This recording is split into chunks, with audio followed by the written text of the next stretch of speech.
প্রান্তিক জনপদ থেকে লোকালয়, যতদূর চোখ যায় শুধু পানি আর পানি। টাইফুন কোমের দ্বিতীয় আঘাতে বিপর্যস্ত ফিলিপিন্সের দক্ষিণ পশ্চিমাঞ্চলে এবার দেখা দিয়েছে বন্যা। ঝড়ের প্রভাবে অতিবৃষ্টির কারণে বাড়ছে ভূমিধসের ঘটনাও। স্থানীয় সময় শুক্রবার সকালে ঘণ্টায় ১২০ কিলোমিটার বেগে ফিলিপিন্সের পেঙ্গাসিনান প্রদেশে দ্বিতীয় দফায় আঘাত হানে টাইফুন কোমে।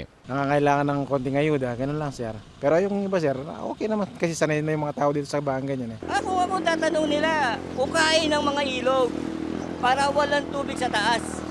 Kasi lahat ng ilog mababaw.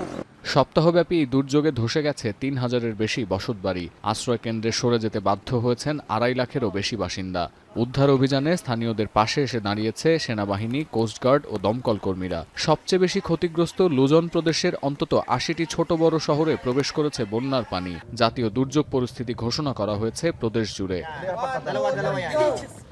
যদিও বৈরী এই পরিস্থিতি ফিলিপিন্সের জন্য নিউ নরমাল বলছে দেশটির সরকার। প্রতিবছর গড়ে ২০টি মৌসুমী ঝড় আঘাত হানে জনসংখ্যার বিচারে বিশ্বের দ্বাদশ বৃহত্তম এই দেশটিতে।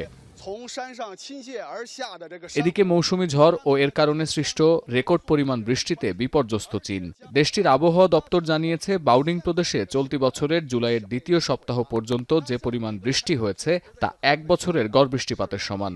হেবেই প্রদেশে ৬ মাসের গড় বৃষ্টিপাতের মাত্রা গেল বছরের তুলনায় ২৬% বেশি। রয়টার্স বলছে ২০২০ সালের পর এই অঞ্চলটিতে এটি সর্বোচ্চ বৃষ্টিপাতের রেকর্ড।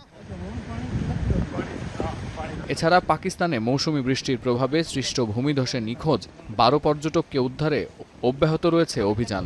যদিও ধারণা করা হচ্ছে ভূমিধসে মাটি চাপা পড়ে তাদের মৃত্যু হয়েছে। গেল সপ্তাহে দেশটির উত্তরাঞ্চলে আকস্মিক বন্যা ও ভূমিধসের কবলে পড়ে নিখোঁজ হন কয়েক ডজন পর্যটক, যাদের উদ্ধারে এখনও কাজ করছে স্থানীয় প্রশাসন। অন্যদিকে একটানা ভারী বৃষ্টিতে এক রাতেই পানির নিচে যুক্তরাষ্ট্রের নিউ মেক্সিকো অঙ্গরাজ্য।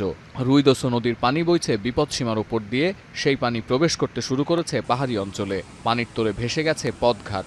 এর আগে চলতি মাসের ৯ তারিখ প্রথম দফার আকস্মিক বন্যায় অঙ্গরাজ্যটিতে প্রাণ যায় অন্তত ৩ জনের। এদিকে অতিবৃষ্টির কারণে বন্যা দেখা দিয়েছে শিকাগোর দক্ষিণাঞ্চলে। অঞ্চলটির কোনো কোনো এলাকায় ঘণ্টায় ১৫২ মিলিমিটার পর্যন্ত বৃষ্টিপাত রেকর্ড করা হয়েছে।